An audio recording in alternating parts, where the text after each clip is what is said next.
Hi, welcome to the Neshamos podcast. We at Neshamos are on a mission to promote mental and emotional health within our community. Among the many ways we do this is by empowerment through education.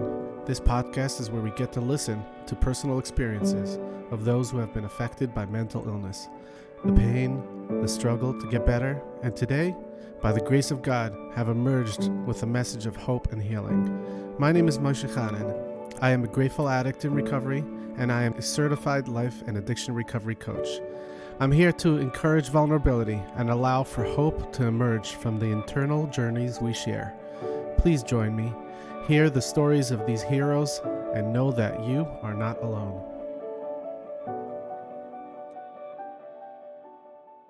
Hi, welcome back to the Neshamos podcast. Today, I'm honored to be sitting with Mendy Fuchs. Mendy is 32 years old and was born and grew up here in Crown Heights. He lives in Israel with his wife and 4 children. Baruch Hashem, Mendy is in recovery from addiction for 1 year, 3 months, and 28 days as of today on July 4th. Happy Independence Day. Mendy is actually Shlomi Fuchs' brother, who is also on this podcast. If you haven't heard that episode yet, I encourage you to have a listen, and thank you, Shlomi, for putting us together, if you're listening. Welcome, Mendy. Thank you. Thanks for having me. Very welcome. I'm Mendy Fuchs. I live in Israel in Kiryat Gat. Married, 4 kids. I came to town for my sister's wedding. Been there last time a couple of years ago. And I'm just excited to be here. I feel it. I feel it deep inside me. I've spoken before. I never done it in English. I live in Israel for the past decade plus, so my home language is Hebrew these days. So I'll try my hardest. I'm gonna have to crack some teeth, but I'm excited. I'm excited to be here. Yeah, I do appreciate it. I acknowledge Shlomi for putting this together and for all the work that he did on himself, also to be as a source of inspiration to you and a source of encouragement for you. And I acknowledge whoever it is that's in your life that is supportive of you sharing your story. I have no doubt, when I've seen it again and again, how people hearing other people's stories of experience, strength, and hope has been so helpful. So, thank you to the entire team. To get to know you, Mendy, can you just give us a general idea of what it was like growing up here in Crown Heights, whatever comes to you? Just give us a little picture. I was born in Crown Heights 32 years ago. Truthfully, a lot of parts of my childhood are erased.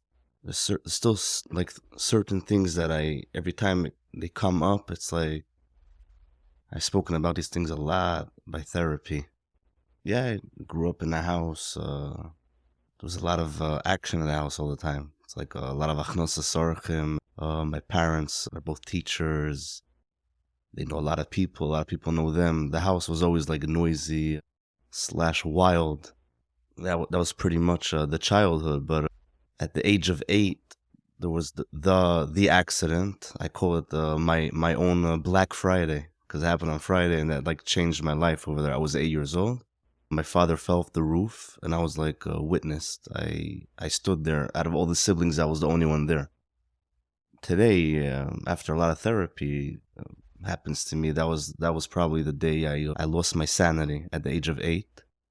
And that started a nice big snowball rolling around the world from then until about a year ago, when I had to stop that ball of rolling because it was going nowhere. Back to the childhood, I learned in Oya Torah from pre-1A till 8th grade. I don't have any great moments, probably even good moments from school year. From 5th grade until the end of 7th grade, I was a band in class. Those are most of my memories from my time in school. And 8th grade was was a silent year. I remember not hardly talking to anybody. I was just in my own bubble, just waiting for that year to end.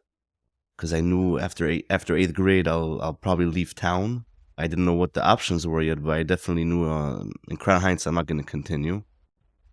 Yeah, I remember those years behind the bullying in class. There was I got beaten up in the streets a lot by kids from class, kids from other class, other grades.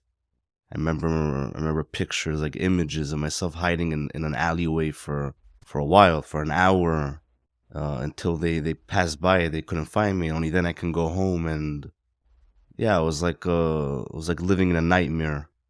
But that's what I knew back then. And eighth grade was over, and then my mother asked me, "Where do you want to go to yeshiva?" I told her anywhere, just not here. She said, "How is Israel?" I'm like, "It sounds like a plan." We're in Israel. I told her, like, any yeshiva, doesn't matter. Like, I was just waiting to get out of here. And that's what brought me to Israel at the age of 14 and a half, 15. And that's where my Israel journey started.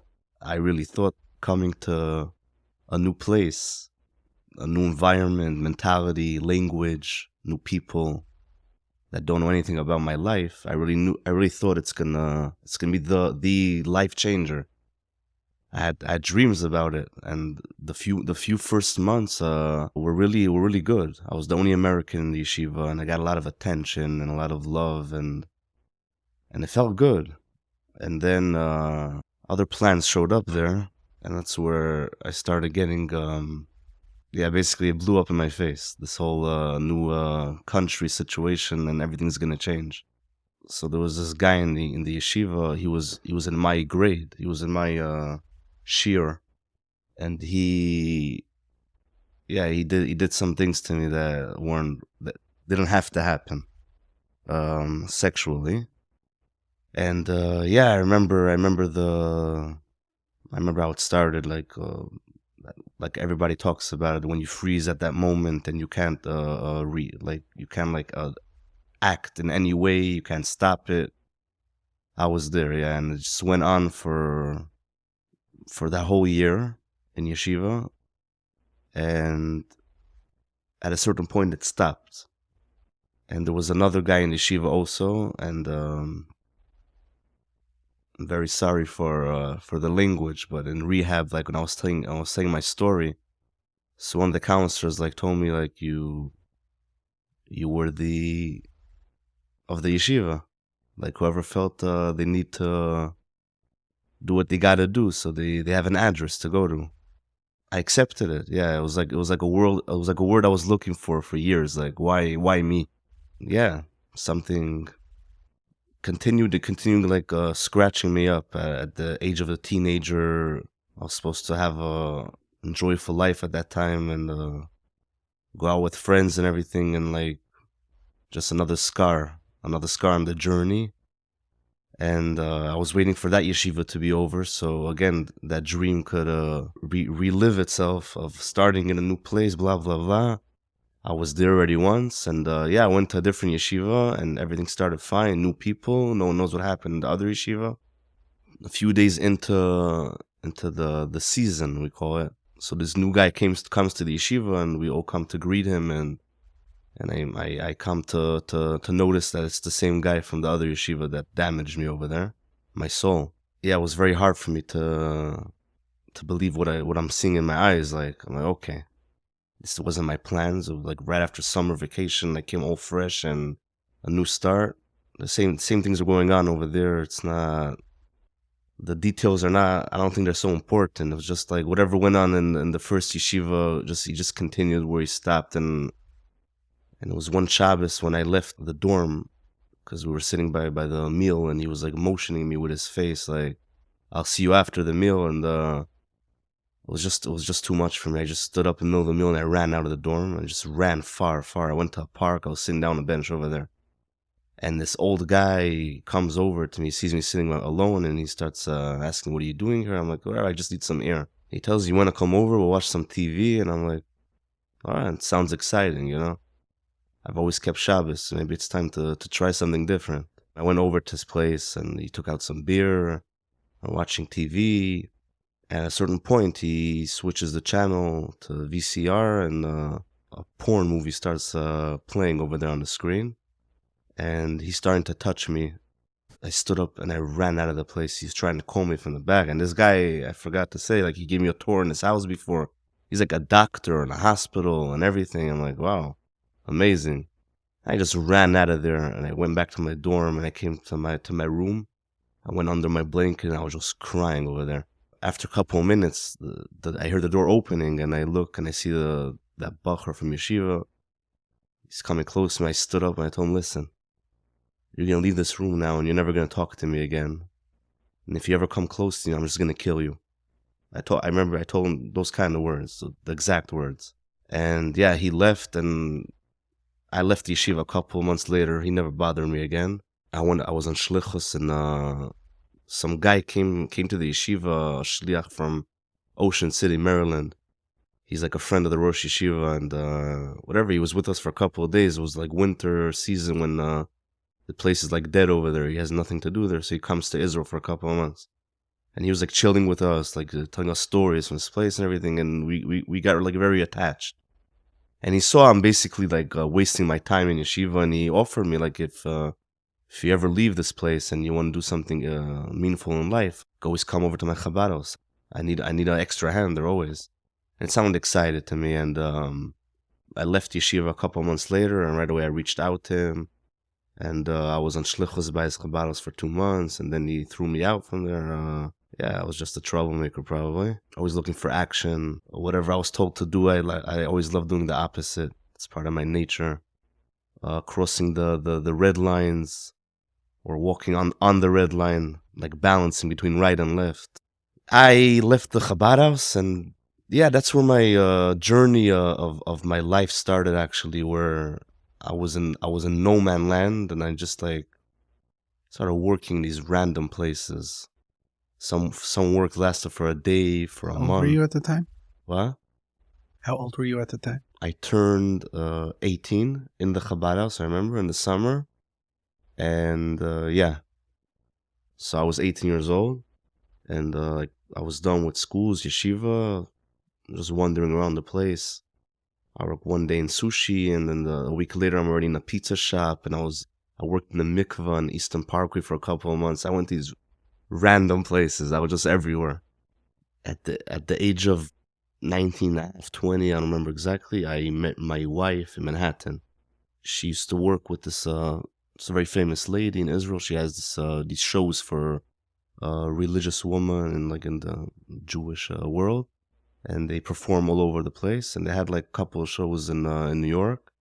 It's like these two comedians and there's a group of like dancers. My wife was part of the dancers. She started there actually when she was like 12 years old, and so she came to New York, and I was in Manhattan at that time, and I was with a couple of friends, and we were in H&M going shopping, and I heard this girl like calling my name, Mendy, and I turned around. I didn't recognize her. We're like far related, fourth cousin or something. And we had like in our childhood, like we used to go to vacation in Israel every summer until I went to sleepaway camp, and so yeah, we had like memories from childhood. And she asked me like, "What am I doing? And what are you doing here?" We got to know each other. And then we decided we're just gonna hang out together, a couple of Israelis like lost in the forest. So yeah, and then we hung out together, this whole group, and that's where I got to know my wife, and like we stayed like connected like online. Back then it was like Skype, I think they call it. Yeah. So yeah, we're like a long distance connection for like a year, and then I went to Israel with my suitcase and a whole plan. I'm gonna move here and start a new life. We'll get married and this and that. And I was there. I landed there, and the first day I was there, we went out like on a date, and she dumped me over there, and it was a one-way ticket. So I had to call the agent and fly right back. Like I was there for another few days. And I came back here, and yeah, this is like the important part, because it was like the first time where I was behaving like an addict. Actually, when I came back from Israel, I couldn't handle it. It was so unplanned, this situation that happened there. And I came back, and I just I don't remember how I got hooked up with weed, and it was like a whole trip for me. For a couple of weeks I was like blacked out. I remember driving with friends on Shabbos to Niagara Falls, and I was arguing with the police at the border, like with the shliach over there. I was fighting with him on Shabbos. Like everything's blurred by me. Like it was a crazy time. I just remember I was like running away from feeling anything. And that's like where it started, actually. I'm saying the L'chaim business was always around, and was a great feeling of feeling like extreme in like certain moments. And that was like the first time when even in yeshiva, when I was getting damaged over there, like I didn't really run away from it like towards anything. I didn't have the information back then. I was pretty pure, I would say, whatever was left from me at that point. But this is where the trip actually started, with my addiction. And from that moment, I got to know a new present that entered my life at that moment, where I could do something and not feel, not think. And wow, it was amazing for me at that point in life. And a couple of years later, my wife, back then we weren't married yet, she reached out to me through Facebook. And yeah, I was like acting like hard to get at that point. And I knew the moment I answer her, like, we're gonna get back on track where we stopped. Funny thing is, in Israel, after she dumped me, so she took me back to my friend's house where I was staying. And when I exit the car, so I told her, we're gonna get married one day. And she gave me a look like, what are you talking about? And I was very confident with that. Yeah. So I come back. Yeah, I replied to her, and like the connection like revealed itself. And yeah, a couple of months later, I was in Israel already. This time, no one got dumped, and I lived by my grandmother for close to 2 years in a settlement in Israel. And the first year, I was just like an animal. Every day going to Yerushalayim, getting high with friends. I was stoned all the time, and clubs, waking up certain mornings. Like, I don't know how I ended up in this place. And yeah, every day was my plan was to come back to my grandmother's place, but it didn't always work out. The second year, I got a job through her neighbors. They had this painting company, and I worked for them for a nice time. Yeah, it was close to a year. And then I went on Shabbos to my wife's house, to her parents' house. And that was like after, we used to date a lot at that time and hang around. And I came over to them for a couple of times. And that Shabbos, like the moment Shabbos was over, like packed my things. I was about to leave. And her parents tell me like, come here, sit down for a second. I remember it was like a round table. I always laugh about that round table. And I sit down, and they're like, what's the plan with you two? And I'm like, I don't know. Is there any plans? Like, I looked at my wife. There's any plans happening? Like, you guys are planning to get married anytime soon? I'm like, yeah, for sure. When? I don't know. Whenever we get married, we'll get married. So like, you want to get married? So I'm like, yeah. Okay, so let's do it. So I'm like, okay, let's do it. That same night, we closed everything. The photographer, the whole the band. Like, wow.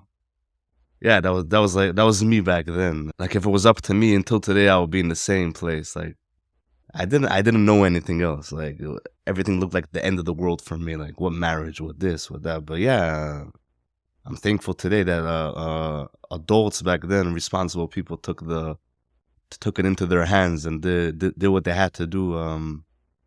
Yeah, a lot because of them. I'm where I am today, probably. Yeah, so we got married like 3 months after. My whole family flew in to Israel. And yeah, once again, obviously, I say, so this new journey is going to change my life.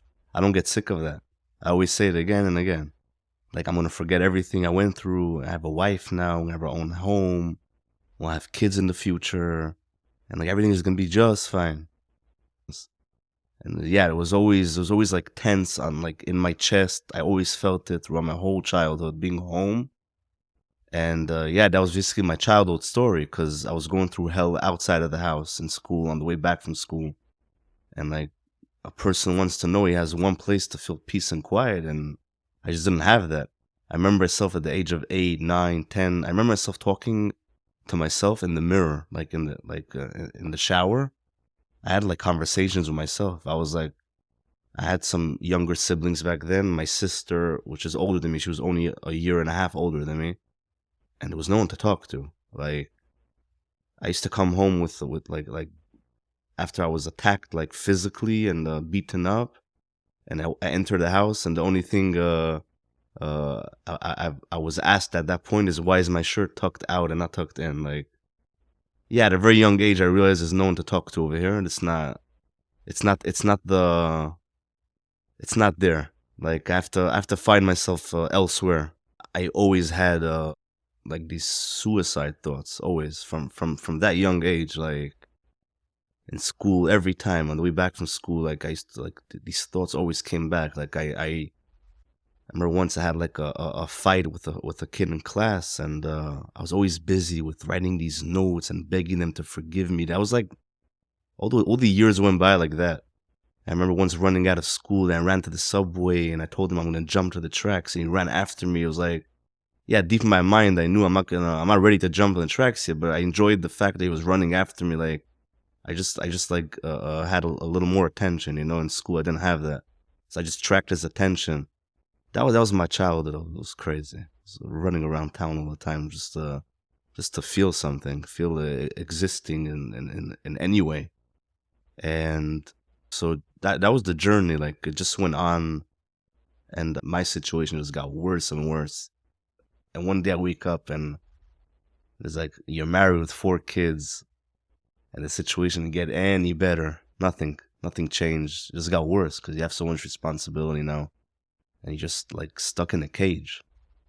Like there was one day I looked up to the sky and I'm like, God, like how am I in this position? Like how did I get here? And then just like started like trying to rewind yourself because life is like fast forwarding so fast, and was trying to stop it, and you just can't. So between the third and fourth child, that's when reality hit me very hard, and I understood like this is my reality, and now I have to see how I'm gonna live with this, because the reality the way it is, it's impossible to live like this. I didn't know at that point what I'm carrying on my back. It's been years after school, after yeshiva, and I like everything was like blurred. I buried it so deep inside me, and I haven't spoken about it in years. So like obviously it was a big part of me. I wasn't aware to it at that point, and I was just like suffering. I was suffering. I had these panic attacks like day after day. I used to wake up at night a lot of times, like sweating. So at work, I had somebody working there, and he always had weed on him.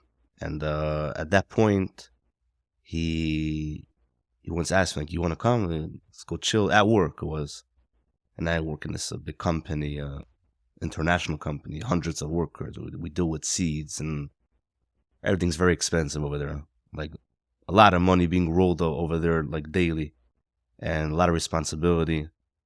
And in the beginning, it looked like, no, I can't do this at work. And yeah, that lasted for a couple of seconds, and I end up with him.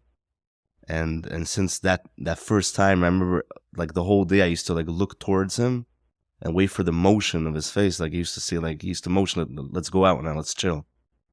And then from one time a day, it became 2 times a day, 3 times a day. And yeah, I started like definitely relying on it, and I was relying on any opportunity I had to like run away from my reality. That feeling was like, wow, I really fell in love with that thing. It was like a life changer at that moment. And I used to wait, like from work. I used to come home and I used to like wander around on my phone, like who's available now to chill. And at that point I didn't know I have the option to, like, I could take care of this by myself. I don't have to rely on anybody. But I didn't have that thought yet. Like I was in a place where I could rely on people, and obviously at that point I was like still hiding it from my wife. The fact that I'm smoking on a daily basis. She knew I chill with friends on the weekend. Thursday night we watch basketball game together, but she thought that was it. Like one day this guy didn't show up at work, and I just needed it, and I was going crazy. I was losing my mind. So I went up to the gas station. I bought a couple bottles of beer, and like I relaxed myself. And then I said like to myself, like I can't rely on him. He might not come again. Like I have to start relying on myself. And that was like where it started. Yeah, I started like buying it, and I remember the beginning. Like I'm gonna smoke this amount a day, and I thought I'm having control over the situation. and it was like a half a joint a day, and I said I have from the morning until night. That's what I have for today. Yeah, after a week it turned into one, and then two, and three, and four, and I was just stoned all day. I like waking up in the morning until today.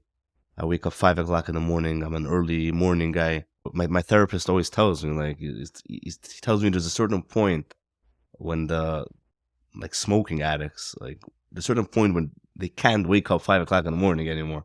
It's like it's hard. And he tells me that there's somehow you managed to do that, and yeah, it went on for a couple of years. Wake up at 5, and when I wake up at this whole ceremony, I have to go to the shower and put hot water on my chest because I wake up with these panic attacks.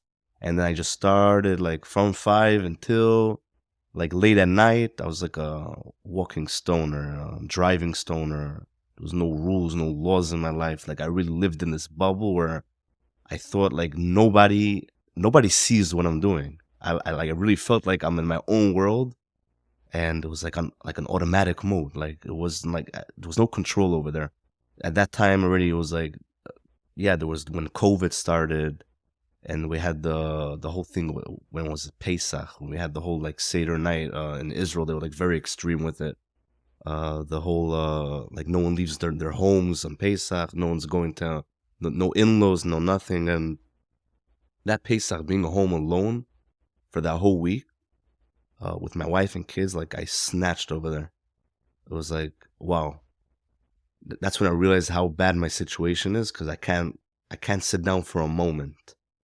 And like on Shabbos, and by that point I was still like keeping Shabbos, and I had alcohol on Shabbos. But at a certain point, the alcohol wasn't for me. Like I used to get nauseous from it. Like I used to force myself to drink just to get that high again, and just feel out. And then I just felt, like whatever. I have this thing I have from Sunday to Friday, so I could do it on Shabbos also. Yeah, I remember talking to, I think it was Shlomi also. Like he was telling me like these rabbis, you know, what you're doing, don't like hurt yourself for it. It's fine. Like if it's what's keeping you alive for now, just hold on to it. Like don't worry about Shabbos. It's pikuach nefesh. Like it made me feel a little better, Like it didn't really matter at that point. Like that wasn't my issue if I'm keeping Shabbos or not. But yeah, then like the last 2 years of like in the addiction before I came to rehab, it was like 24/7. It was from the morning until the night, all day, from Sunday to Sunday. There was no mornings, there was no nights. I felt like it was like one long day. It went on for 2 years. It was like one long day. I used to rest a couple hours at night. I used to go into bed. I used to feel like the moment I close my eyes, the alarm clock goes on. That was like the feeling. Like I never slept really, and I was like a walking zombie. Yeah, so I had that at work also. And there were like other things going on at work. That's the only reason why I kept working there. And I work there until today, but it's only because I was told when I left rehab, like don't do any extreme moves more than what you have to do if you have a stable work. So just stay there for now if you feel safe. And at the moment I was honest and I felt safe because the people that were involved with me using at work, they weren't there anymore. I was like a plant. You just gotta water me like once in a while so I shouldn't die. But I tried going to like this therapist, and I tried like psychiatrist in Tel Aviv. I remember like he was giving me this treatment with like electric shocks in my brain, and I had to go on a walk after and come back and tell him I'm done and I'm here and I'm there. And I went on for a couple of months, 3 times a week. Like I didn't know what my problem was. I didn't know. I really thought I was crazy. I thought I was mentally ill. Like I didn't know. I didn't know I was an addict. I didn't know what was going on. And I tried, and after that treatment with that psychiatrist, like I came to a dead end. I'm like, okay, I tried everything. I tried talking to professionals. I tried making up a story. Maybe it's a problem in my brain, and it's not working out. And it's been a while. I wasn't so religious at that point because when I started smoking on Shabbos, so like as an addict, like once you do something, like you just open the faucet, like it just starts spilling out. So it was never like enough for me. So what started with smoking on Shabbos, and I used to go on my phone, and like I lived in my own world. Shabbos was very hard for me, just like that Pesach. 'Cause sitting down by a Shabbos table with the wife and the kids, and like trying to act like a real moment, it was terrifying for me. I had to be on the move all the time. I had to be in the act all the time, and like do something, or just be busy with myself on my phone, with my games and my TV shows, and in my own world. Like I used to come home from work, and I used to go rest for a couple of hours, and I used to wake up when the kids went showering and went to sleep already. And then that's when my day started, like 7, 8 p.m. That's when my day starts. Everybody's out of the living room, out of the kitchen, and I could start. And I went to have my ceremony and on the porch and everything, and that's what my life was for those 2 years. Yeah, so back to that point where I realized, like, I tried everything and nothing's changing. It's just getting worse. I remember even lying to the psychiatrist. He's like, I don't know, he decided it's a problem in my brain, but somehow I came there to like let go of the smoking, the weed all the time. And until today, I don't exactly know what's the connection between the both. But like he used to ask me, like, after a week, so we went down to 3, and I used to tell him, yeah, yeah, yeah. And really, I went up to 4 and to 5. Like, it was always going. The numbers are going up. Like, there was no control over there. When you say numbers, you're talking about like how many joints or like grams I smoke a day. He was trying to make me stop smoking, but I was really smoking more. Like, the more I went to treatments by him, that's like I was smoking even more. And the lies I told him, I had to tell my wife also, because if not, then we're just like spending money for no reason. But again, I had to make her feel like secure, like Mendy's doing something to change the situation. But deep inside, I knew like it's getting worse, and I knew it's a matter of time until I'm just gonna quit this thing. Like I'm not going to him anymore. The energy of driving an hour to Tel Aviv and looking for a parking place, like the money of the treatment didn't bother me as much as the journey I have to do in order to go until I get the treatment. That point, I remember I was sitting home and I couldn't go to work anymore. It was like for a month and a half. I sat at home and I didn't exit my house. I didn't go to the supermarket. I didn't go to shul. I didn't go anywhere. I just sat at home, like rotting over there, and I slept in my own room at that point. Like, I just couldn't be around people at all. And yeah, there was that point. It's been a while. I always had this special relationship with the Rebbe. Like, I didn't always look at him like the Rebbe. Like, everybody looks at him. It was like something very, like, a deep spiritual feeling inside me. Like he accepts me the way I am. And my grandmother used to tell me stories about an uncle that used to like write him letters in his own language, like not like everybody writes letters. Like, he used to talk to Rebbe like he's his friend. And that story was always stuck in my head. Like, and I felt like that also. Like the Rebbe, me and Rebbe are very close. So it was that day when I just like felt like I'm losing it. Like, I felt like I'm dying. I was like a walking dead man. And I just look at that picture in the living room we have. I said, like, I'm gonna hold the Igris Kodesh, because I had no energy to sit down and write. It was like too much for me, and I just held the Igris Kodesh and like I put it on my chest, and I looked at the picture of the Rebbe. I'm like, Rebbe, yeah, I just spilled everything out to him. I told him like whatever I've been through lately, and I tried everything, and it's like it's time to like let go. Like, the way I felt at that point, I really had that strong feeling that I can't hold on to it for a longer time than even a couple of days. Like, it was that point when the kids used to come home from school. I didn't leave the house at that time, but they used to come from school, and I used to look at them, and I had like tears in my eyes, because inside me I felt like I'm telling them goodbye from far, like. And I was telling the Rebbe, like, I need something like extra. Like, I tried everything. Like, it's not gonna happen. Yeah, I'm feeling it. I open Igris Kodesh, and the Rebbe starts off like, it's been a while since we've spoken lately. You're like probably busy with your things, and like that shocked me. I'm like, okay, that's a good start off. We're gonna get into it now. And yeah, it was like a whole letter over there, but the important part of the letter when the Rebbe is telling me, like, you have to take care of your soul. Once you take care of your soul, the gates of heaven are going to open up. Sha'arei shamayim yipatchu. That's what was written. And like, I started crying. Like, I called my wife from the room. And I showed it to her, and she was crying also, because like she was part of the journey, like trying to get me out of it. And I remember we were watching this thing on TV, and we saw like someone talking about rehab. He was saying his story, and I related to so many things he said. I'm like, and I was waiting for like, what did he do at then? Like, how did he take care of himself? And then he said he went to rehab. And I remember like a lot of times people will tell me like, you're an addict, and I didn't agree with them because it wasn't enough for me. Like, I didn't know what an addict is back then.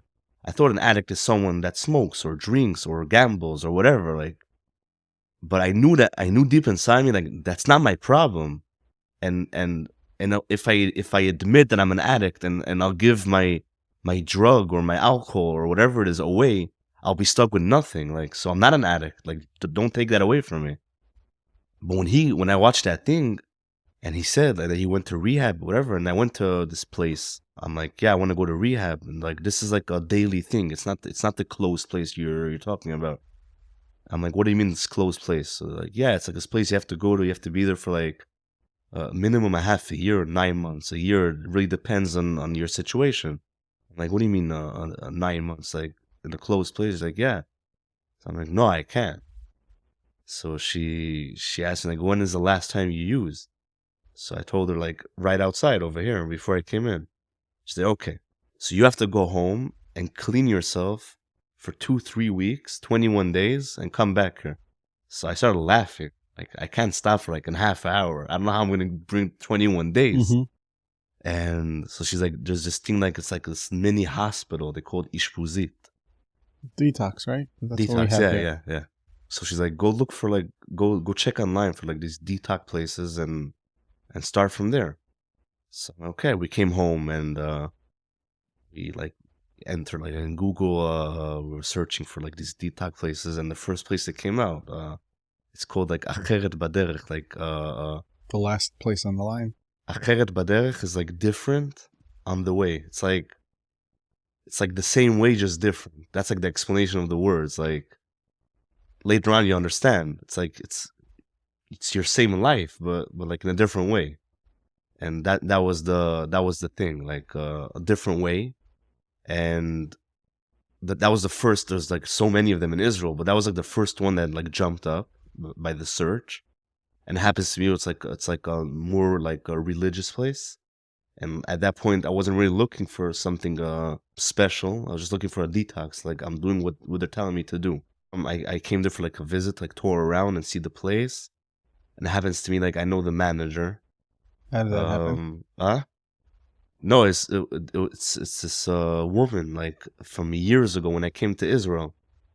So we used to like chill around. We had like a group of people. When I was talking about that time when I came to Israel the first year, I was like a walking stoner. And she was part of that group. And later on, it happens to me, like, she married somebody, and he was an addict. And like later on in life, she opens up this place because she really loved her husband, and like she got to this point where she knew like either she loses him or she's gonna fight for him.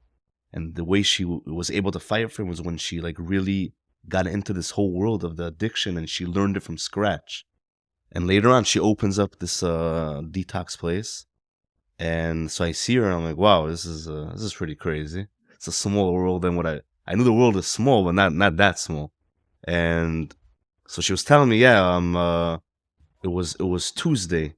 She told me like it could be we're like full over here now. This place is packed. You can be able to come. There might be a place available tomorrow, and it might be in a month. Like, I can't really tell you. It depends. I'm like, whatever. I like the place looked like fine to me. I didn't know where I'm coming to, but it looked okay. Like, the guys were like nice, and the counselors giving me hugs and everything. It was like pretty new to me. And so yeah, I remember I went back, and Thursday she calls me and she tells me Sunday we're starting. Like, you're coming on Sunday.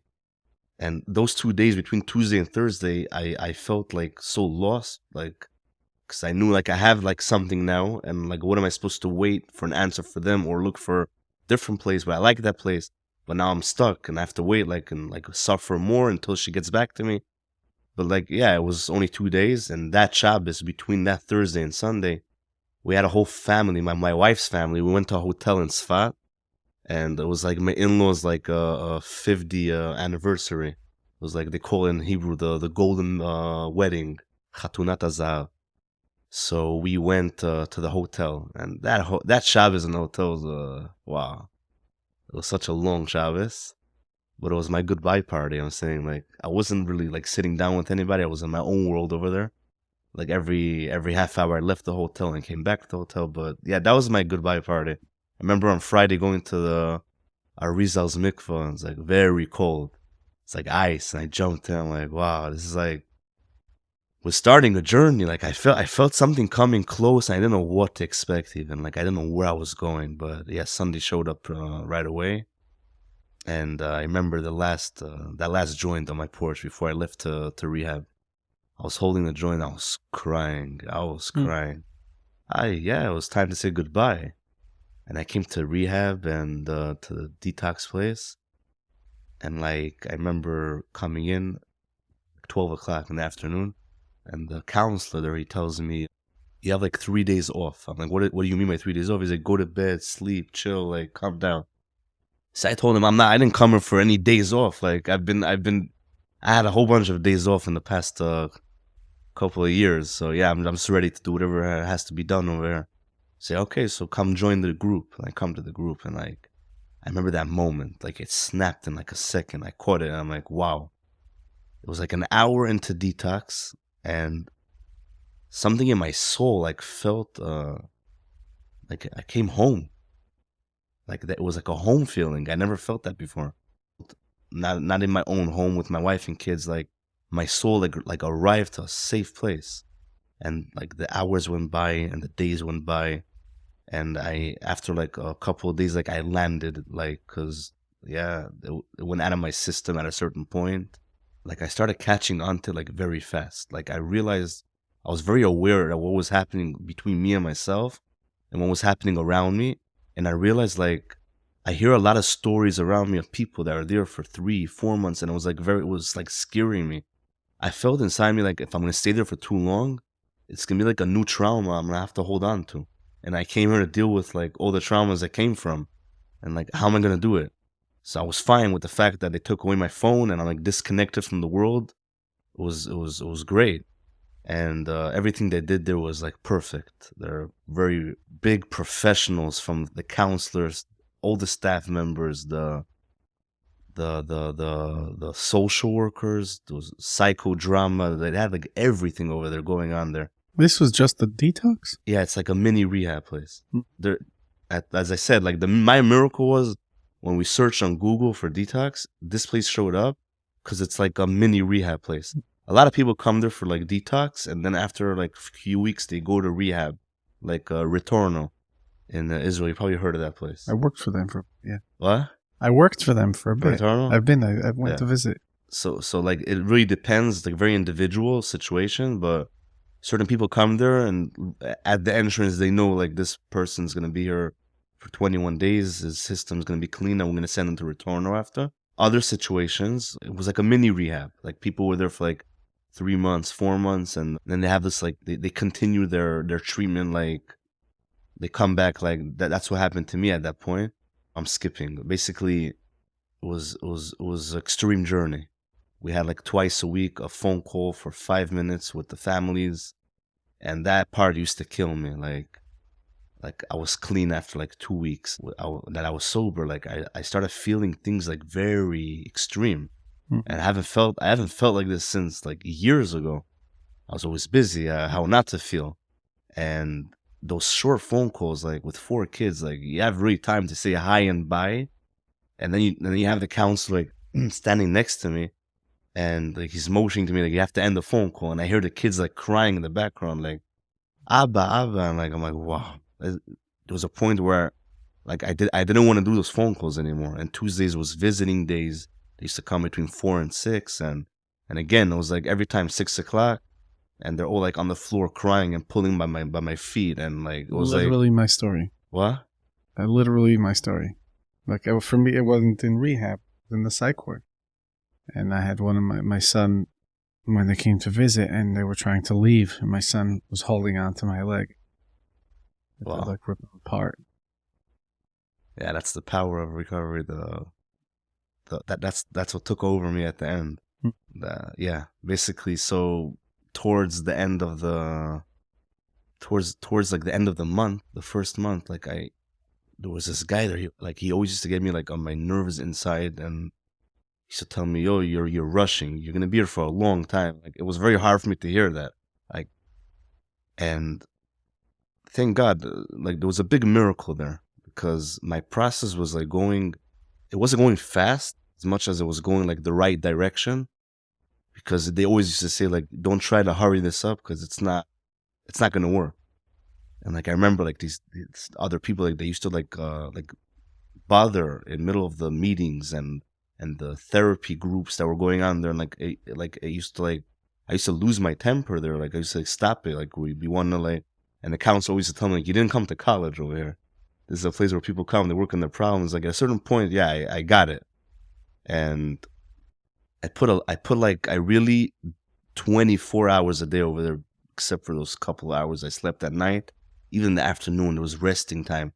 I never went to rest. Like I spent every minute in that place, like connecting to the right people and hearing other people's stories and what they were doing in the place there for the last couple of months. They were there. To make a long story short, a few days before the month was over, I went to the manager over there, and I told her like I can't stay on more than a month. She told me you can't leave here after a month. It's way too early. And basically, like my wife got there are parts in the rehab where the staff have to do their manipulations behind the scenes in order to like keep the guy over there. Because if not, no one's forcing anybody to be there. Like at any point, you could just stand up, take your things, and leave. So like they know how to do it behind the scenes, like through the other part of the couple, if the person's married, or through the parents, if it's the child over there, like. And then it gets to that point where the guy says, "I'm leaving," so they tell him leave, and he goes out with his bags like in a whole dramatic way, and then he has to pick up the phone. Someone has to come pick him up, and then they realize over the phone that no one's coming to pick them up, and they have nowhere to go. The house is closed basically. And not for all parents it's easy to do it, but they're told to do it in order to save their child's life, obviously. So yeah, that the whole manipulation thing, it got to my wife, and I remember that phone call. She, when I was telling her like, "You're gonna come pick me up," and it was Tuesday. Again, it was Tuesday. "You'll come pick me up," and that was the Friday. That was on Thursday. "I mean, you come pick me up on Tuesday. The month is over." She's like, No. You have to stay there for another 2 months." And I couldn't accept it. Wow. And that's like after almost a month in the place, that's when I broke. Like that's the first time today in the program, we learned a lot about it. That's the first time when I felt that I have no control. Like it's over. Like all those days when you had full control, you do whatever you do, whenever you want to do. It doesn't matter if it's your fault or not. But that was like the first time when I hit like that bottom when I felt like, oh, this is over. Like Mendy, now she decides what's going to be with you. And I felt like a prisoner. Like, when am I getting out of prison? And basically what happened behind the scenes, I didn't know, but they came to me Friday morning and they told me, "You could go home for Shabbos." Okay. I remember I went home for Shabbos, and it was an amazing Shabbos. Like, my wife was surprised because she saw a different reality from who I am when sitting down at obviously, yeah, it's like a 1 day thing, and you can't really tell the story in 1 day, but she saw a different Mendy in real than what she was hearing behind the scenes about me. And it's something like she holds on until today. It's funny because today I work for this place. I'm a counselor there. And like she's still holding on that thing like against the manager, like.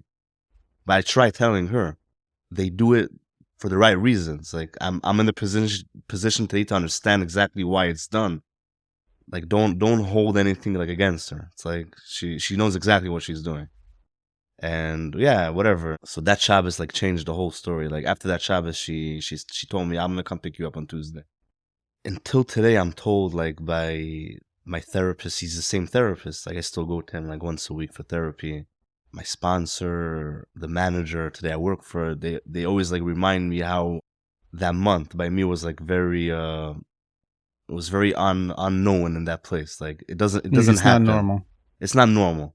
Like, but I didn't speak out of my ego, not then and not today. Like I really felt that between me and myself, I felt like I went through a lot of the process of the first and second step, even before I went to rehab, without knowing that I'm doing it.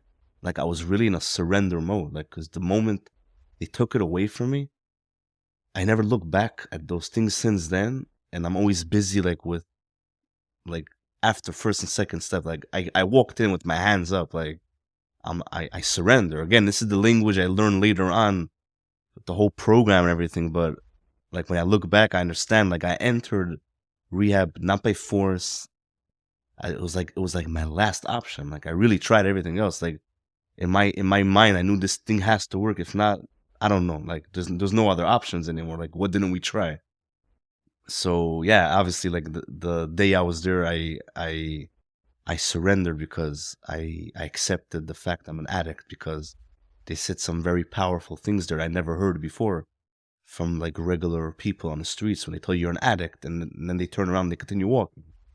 So these people, professionals, they tell you you're an addict, but they explain it in a very clear way.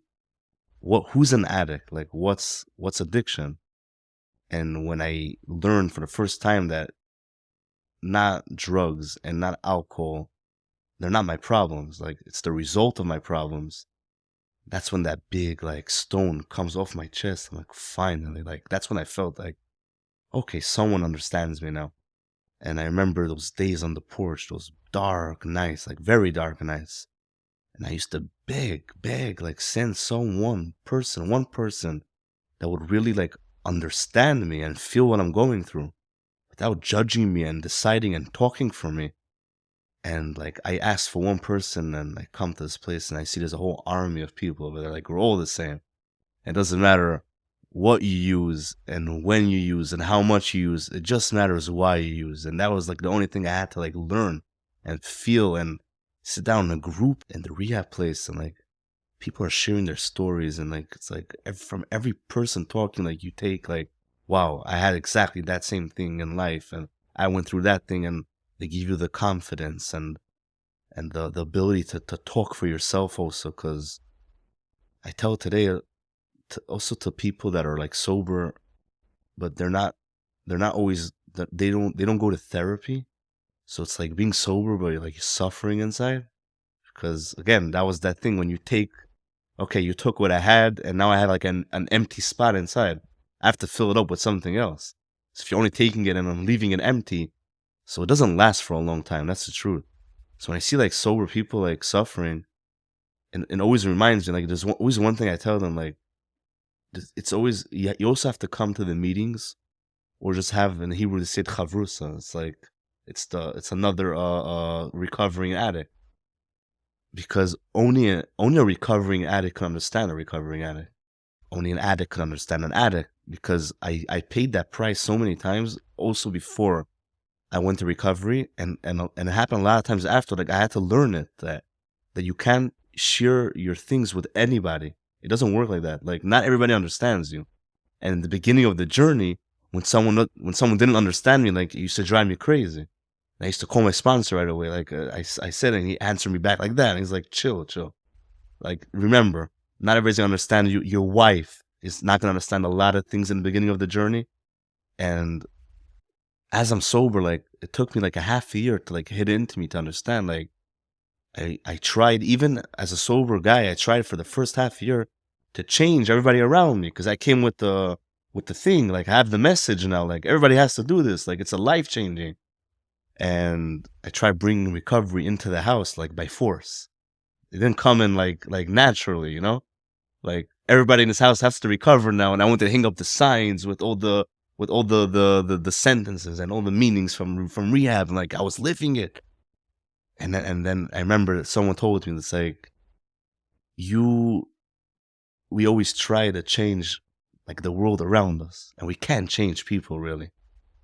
But when you change yourself, the people around you are going to change by themselves. Like it's like it's contagious. And I took that inside me, and I remember like, yeah, also back then when I was using, like, who was I attracted to? Who's attracted to me? People that in the same sickness. We have the same disease. And when you recover, who are you attracted to? Who's attracted to you? It's like the same thing, because this is like really something like that comes deep out of the soul. An addict, his problems, or the recovering situation. It's like it's something so deep. It's not like something physical, really. Like you come to rehab, they take your thing away from you. After a week or two, it's over. Like, what now? Oh, now we're starting rehab. Now we have to get to the roots. We have to get to everything. We start from day one, and like life becomes like so real. And until today, I work a lot on like having regular, normal conversations with like regular people.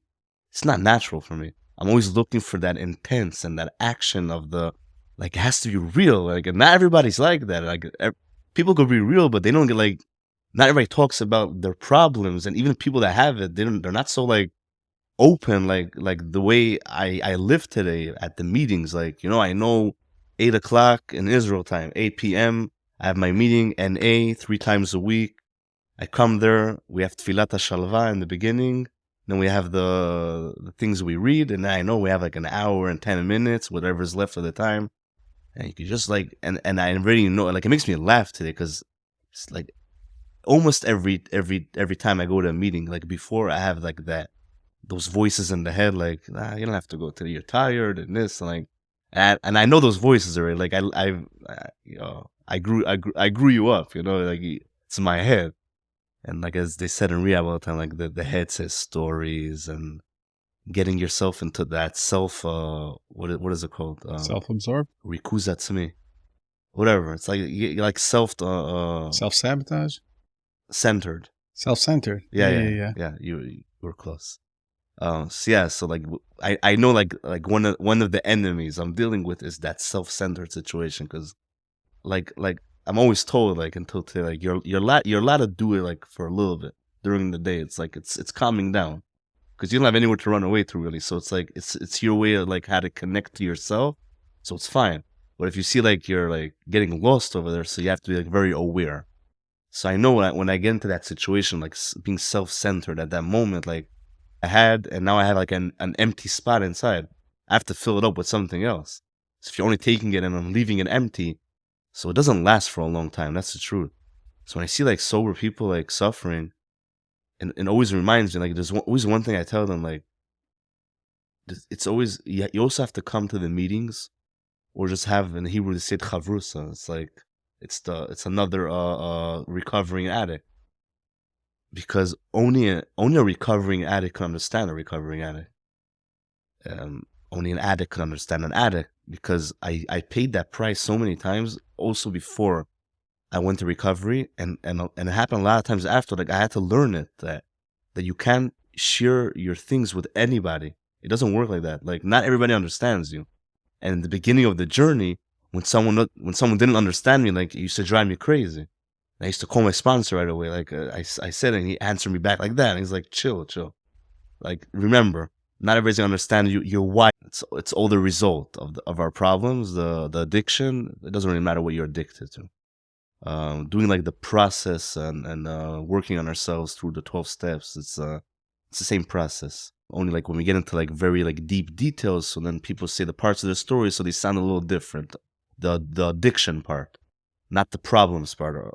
All of our childhoods, and like most of us, not everybody, like. But yeah, I obviously feel more at home, I would say, in my NA groups. We're more related. And like everybody, when I was at the meeting here, like everybody was saying like, my name is, and I'm an alcoholic. And like, I didn't really feel comfortable, because I did drink alcohol, like, but that wasn't like my main thing. And And no one said anything else. And like, I don't know. I just didn't say anything. Like, I wanted to say I'm Mendy, I'm an addict. Like, I didn't, whatever. It was my first meeting here. And then I just didn't feel like the as much as open and comfortable that I am by my home meetings. But the environment was amazing. And I'm used to sitting down with 15, 20 people maximum, very small meetings. And you have like a lot of time to, each one has like 10 minutes to share. And like, it's like, wow. It's different a little bit. And like I sat in this huge hall. There's like over 100 people there. And I came with my sister, and she was telling me this is actually like pretty small, like compared to other places. I'm like, okay, this is pretty big. Like there's no meetings like this in Israel. But the energy, that it's like the shelter of the soul. Like you walk into that place and you just feel secure, you feel safe inside. It doesn't matter. Like there's nothing bad's gonna happen to you over here. Bad as in like even feelings or thoughts. Like everything's like on pause situation when I sit in a meeting. Because there's too many things happening, and you relate to too many things, so you're like your thoughts like are like on the side at that moment. Like you don't think about anything, just recovery mode. And so I'm happy I did. Going to a meeting in Crown Heights is it's a very big closure for me. Like I know like my journey of my problems and my traumas and whoever. What I would like turn to be later on in life. Everything started over here, and coming back here and going to a meeting here is wow. It was very exciting, and it meant a lot to me. And being honest is even my visit here now in this place, Crown Heights. Inside, like my soul, not everything's smooth inside. I have a lot of feelings. The last time I was here was like 4 years ago. I wasn't sober. I was stoned, and I didn't feel anything. Like, and I knew why I have to be stoned. I walk around here, and now it's like the first time. There's always the first time when you're sober to everything, because like anything you'll do, even like putting a laundry, like everything you do for the first time, it's like you really feel it's the first time doing it. Because back then I had to use before I did anything like. To talk to somebody I have to use before, and that's what you're using all day because you're always doing something. So if it's like showering the kids or putting them to sleep, or like wow, my nightmare was my wife used to call me, like she only said my name like Mendy. I'm like, oh no, and I have to like do my ceremony, and then I have to come to her, and like she'll be like, could you just put like a white laundry inside, like I'm like, oh, that's it. Like I always thought like the worst is happening now. She should start another conversation of my situation and why, where, what, when. Yeah, so being back in Crown Heights is I walk down Kingston and I see faces of people and signs and Kingston Pizza, and everything for me is like everything has a story behind it. Everything has the time, like Kingston Pizza. That time in school, like I remember I used to like I had to steal money from my mother's wallet so I can buy things for certain kids in my class. So like they would be like my bodyguards. Every time normally it was like one same person, and I had to buy him off. So after school I had to take him to pizza. So he would stand next to me, and he was like a strong guy. Like no one messes around with him. So yeah, it would cost me like to feel safe had to cost money, and at that age I had no job at that point, obviously. So I'm saying like every like sign on Kingston, every like person I see, going on the subway, Manhattan, and like it, I feel it deep inside, but I know this is what recovery is all about. Start feeling, and as I know today, I have no control over my feelings. I can't control what I'm gonna feel and when I'm gonna feel it. The only thing I could control is how I'm gonna react to it. Obviously, I don't react over my feelings, because the nature of me, I'm very impulsive. I always know like the first thing I'm gonna say if I don't breathe very well before, it's probably gonna be a wrong move. It's probably the wrong thing I'm gonna say. So I learned how to like react to situations very calm and slow.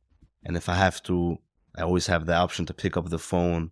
Basically, being in recovery is like walking around with like a virtual toolbox. Like every situation I bump into, like I know I have to stop for a moment. I have to open up that toolbox and I have to use the right tools in that situation, and everything's going to be fine. Like, I have some days that they feel very dark, and then I have that tool that tells me, like, it's okay not to feel okay. Don't pressure yourself. Every day has only 24 hours. Don't worry. Like, this day is going to have to come to an end. And tomorrow's going to be a new day. You're probably going to feel better tomorrow. And there's certain days like that. You know, I'm in the beginning of a process. And I know every day is another day of opening up more things. Every time I think, like, I've reached that part where, like, I have nothing else to, like, to deal with. Yeah. A new package comes, like, in the delivery, like, good morning. It's a new day, new problems, new things to talk about. And yeah, we had our Five Alive group yesterday. We have a Five Alive group in our family. Can you tell everybody what Five Alive? Oh, Five Alive is amazing. Basically, my brother Shlomi, he brought this from his place, probably from Yoske, as far as I know. Yoske 11, yeah, very special guy. In our family, like in a lot of other homes around this area, his spirit lives deep inside our house. In my family, we have one for the siblings, one with my parents, Wow. and I have one with my wife. Wow. Amazing. Yeah. So we'll explain what is Five Alive. I mean, there's so many different versions, but what do you guys do? What's like the format? The format of our Five Alive, basically, it's a little different because each one of us live on, like, a different side of the universe. So we have Israel, California. It was in the, what's it called? In the Poconos. Now it's going to be Baltimore, probably. And New York. So it's the four of us. And yeah, they started it off back then. Two of my brothers, it was like a 1-on-1, and then they added another sister. And it happens to me, like, they offered me the, like, if I want to join them. And lucky me and lucky them, lucky all of us, that it happened, me being sober at that point. Because if they would have given me that option before, there's no way it would happen. I wasn't talking to anybody then. So yeah, like, each thing comes at its time. And that was the right time for it. And it was like, I didn't know what I'm getting into. And the beginning was like a little weird because I'm used to sitting at meetings almost every day. It's like, it's another meeting for me, but then it got like special. It's okay. My meetings I'm used to is like, it's like only like a recovery and like people talking and everything. But yeah, the 3 or 4 of us, 3 out of the 4 were recovering addicts. So mostly, yeah. 2 of us are like very recovering addicts, and one is on her own journey. And yeah. So what does the Five Alive look like? You get on a call, Zoom, what? We do Zoom. It's like a WhatsApp video, actually, and we have that hour, and we split it into 4. And we have that younger brother. He's like the youngest. It's funny, but he has a lot of time for it, so he's like on the time thingy. And whoever comes late has to be like a note from the parents, like, why you came late. He's scary, yeah. So we can't come late to the Zoom. And it's good. We need someone in charge, because yeah, we could get lost very fast. Like I'm doing in this conversation a lot of times. Basically, each one has their 15 minutes. We divide the hour into 4, and you could just share, talk. It's your time. Everybody else goes in silence mode, and you have 15 minutes just to talk, whatever you want to talk about. Feel comfortable. It's like you have a format of people, which are your siblings, and everybody's like willing to listen to what you have to say. Doesn't matter what you're going to talk about, and we accept it. And there's no coming into the conversation in the middle. When someone talks, only he talks. And you could pause your time in the middle, and then the rest of the time like comes back to you later. It's good because me and my brother Shlomi, we had our on and off like relationship. Like he's always close to me. We grew up together. And I had a sister that, yeah, also we had our on and offs. Being an addict is something it's very hard to keep a connection with people. So again, yeah, at a certain time, the connection with her also got like lost. Then there's the younger brother. Now the Five Alive basically got me to a place where I could really like know my younger brother, because I didn't know him at all. He was born when I was in yeshiva, and since then, like I was like coming home like in and out, like every half a year for a couple of weeks, and later on it got even like less. And you know, your baby brother is 17 years old and you don't know anything about him. Like, you know, his name is Sean, okay? And that's what we used to call him when he was younger.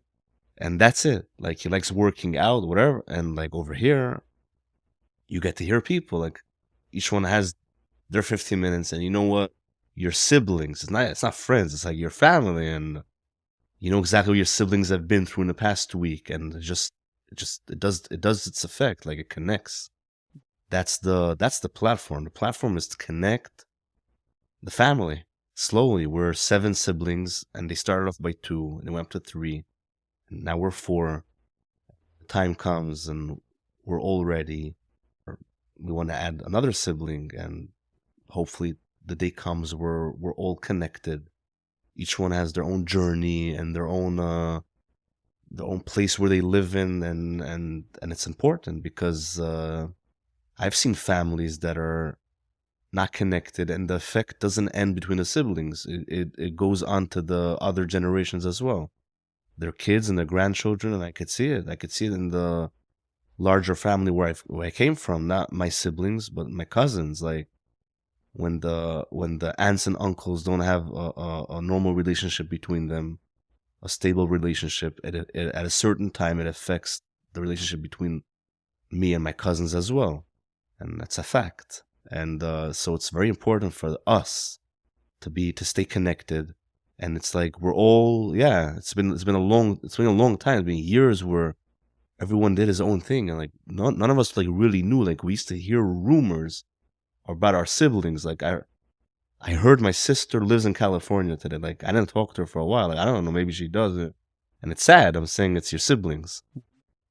So it's a very blessed platform. And hopefully we'll grow through that to connect all the siblings, and the other kind of 5 Alive, which you brought up with the parents. It's like a whole different journey, but hopefully we'll get there. Like, being in rehab and recovering brought me to a place where it's the first time like I'll allow myself to talk to my parents, and when I understand that I'm not looking to blame anybody anymore. And there's certain things that probably can be fixed, and some of them can. And whatever can be fixed, I accept it. And it gave me the ability to get out of myself and my ego and always look at me and myself and I, and to realize that each one of them, my father and my mother also, they had their own journey. My father grew up in a house of Holocaust survivors, and my mother grew up in her own house where I think there was a lot of violence going on there. But they have their effect in life as well. And as a child, yeah, there's certain things we can't roll that off at. But the fact that I could look at them, and you know, loving is a whole different thing. As you say in Hebrew, you can't buy love in the supermarket. It's not for sale. It's something you have to build from. But I'm working on it. I forgive. The reason why I forgive today is I live in a position where I always remember more things I've done to other people. And obviously in the place where I'm standing now in life, I really want to be forgiven. So when you're in a position where you understand at that point, okay, we went through that process in therapy already. When you understand like everything you did at that point probably wasn't your fault, and you were like out of control, insane.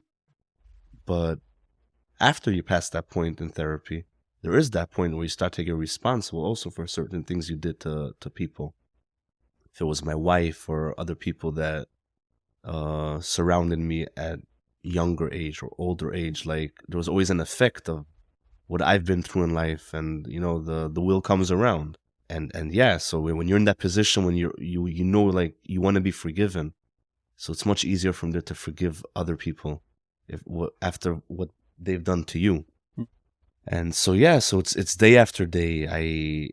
The relationship with my parents obviously started from my kids. You know, it's the grandparents. There wasn't a day where I said I'm gonna disconnect the relationship between my children and their grandparents. It's not my choice to make. Like, they'll grow up, they'll be adults, they can do whatever they want. Like, I can't take that thing from them without, it's not right. And I knew that after I got married already. Like it's been a long time. There was a time where I didn't talk to my parents in years. And after I got married, when the kids came, like it started, like we started having these like weird conversations, like through the kids. Like you have to call on Friday and say good Shabbos and everything. So you have a couple of words with your parents. But yeah, until today, like with my mother, it gets easier. My father, like the conversation can go on for more than 30 seconds. Like it's not, it just, so, okay, I'm fine with it. I don't fight it. I don't have to say like, why does it have to be like that? And why can't I? No, I'm past that point already. I accept it. And hopefully, one day it can change.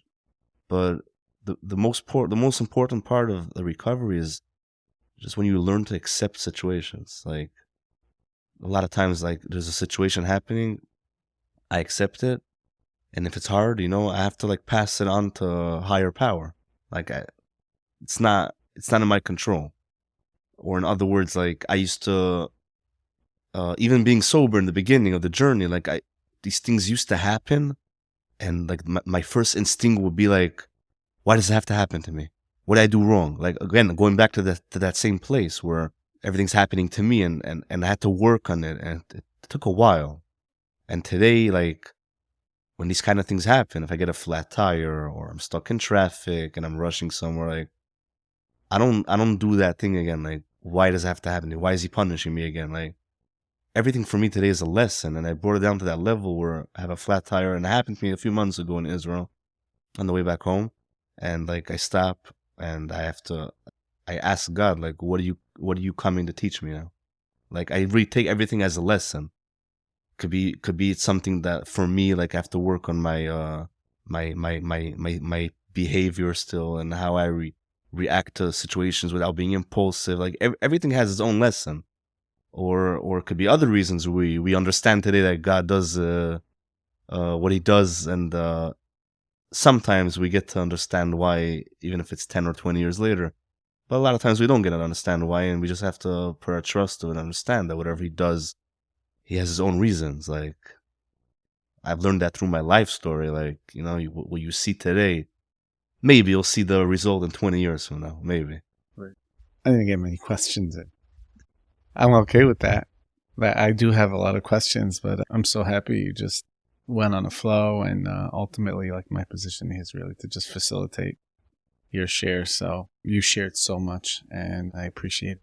And wanted to know, although I do have many questions, I think I'll just ask you this last one, and that is, if somebody's struggling, or somebody's married to someone struggling, and they're struggling themselves, like, what would be any overall messages that you'd like to share, like, directly?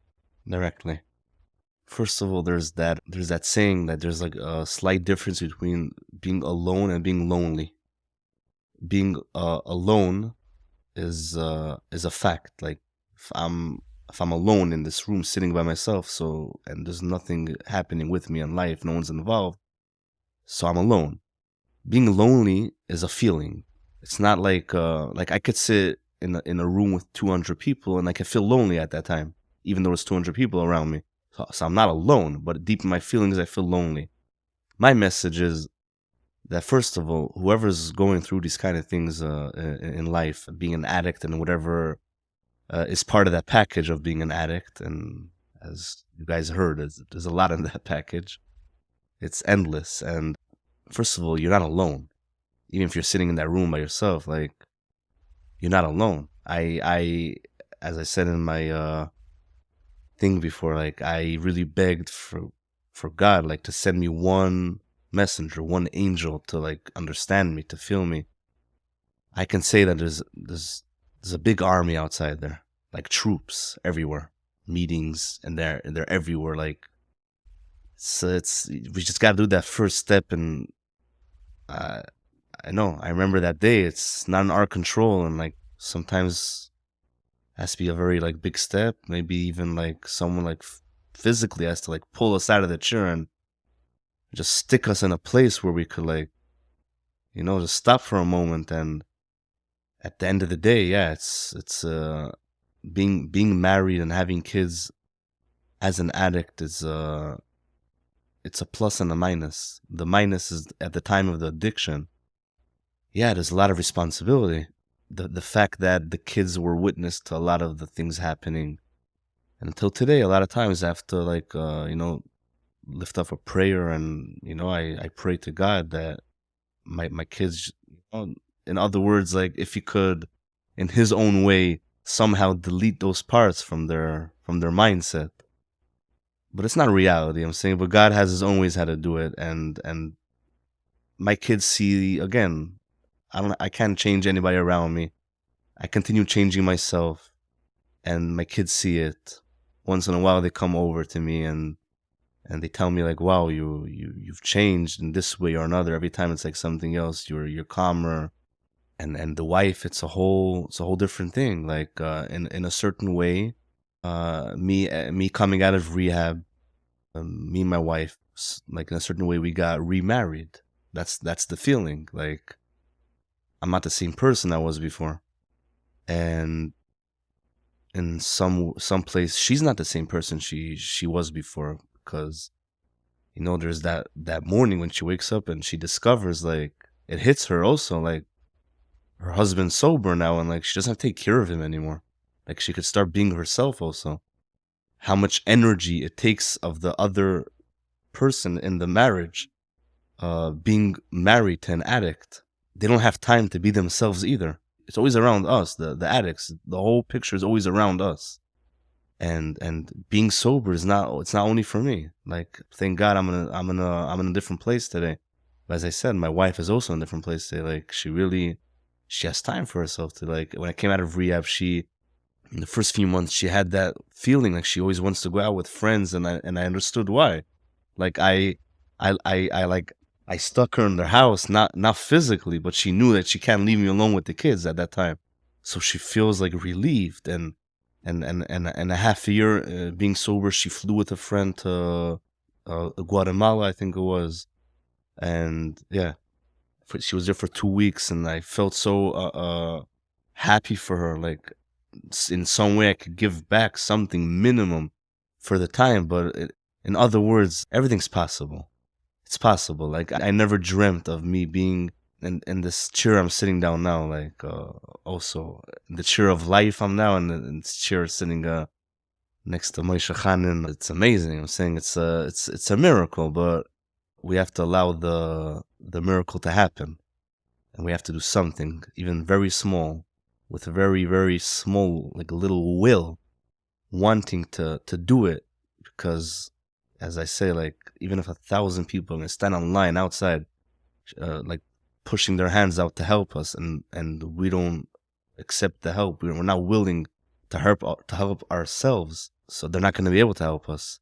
There's this little thing with that water bottle. Like, you go to the supermarket and the water bottle costs 50 cents. And then you go to the gym and that same water bottle costs $2.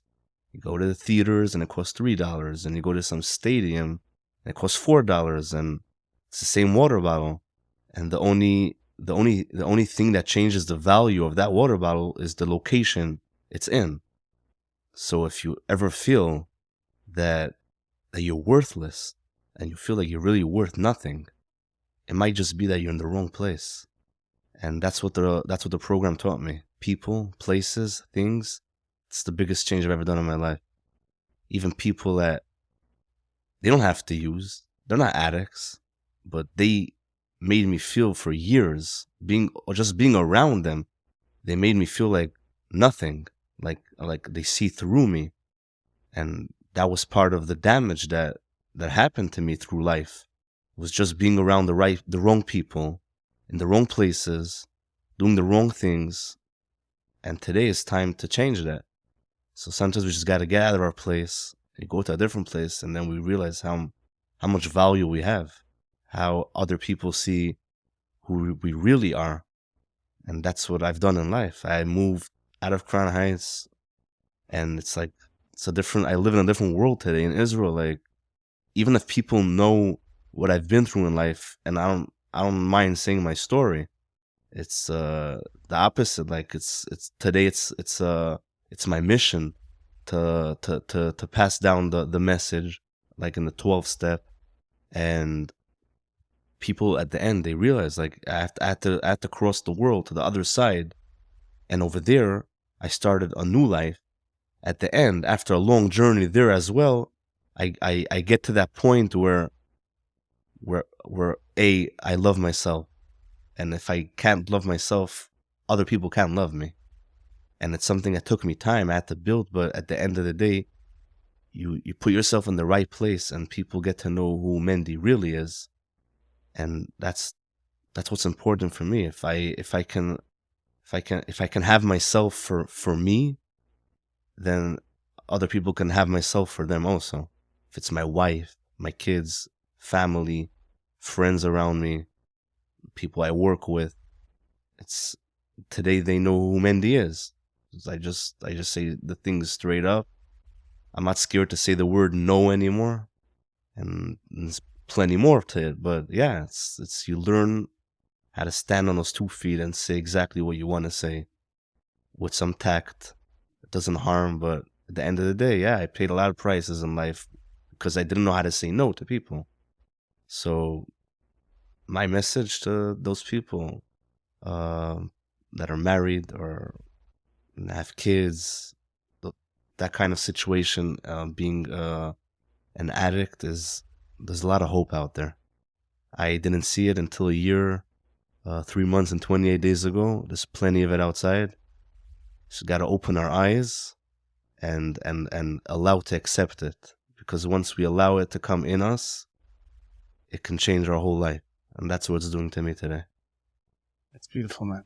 On behalf of all of us, first of all, thank you so much. You're welcome. For trusting whoever going to listen to his, myself, and on behalf of Neshamos, we thank you. And yeah, we bless you with many, many more years of freedom. Amen. And personal growth and improving your life. Amen. Thank you very much for hosting me. It's been strong. Thank you. I really appreciate it. Thank you for listening. Please share your feedback by emailing us at podcast@neshamos.org.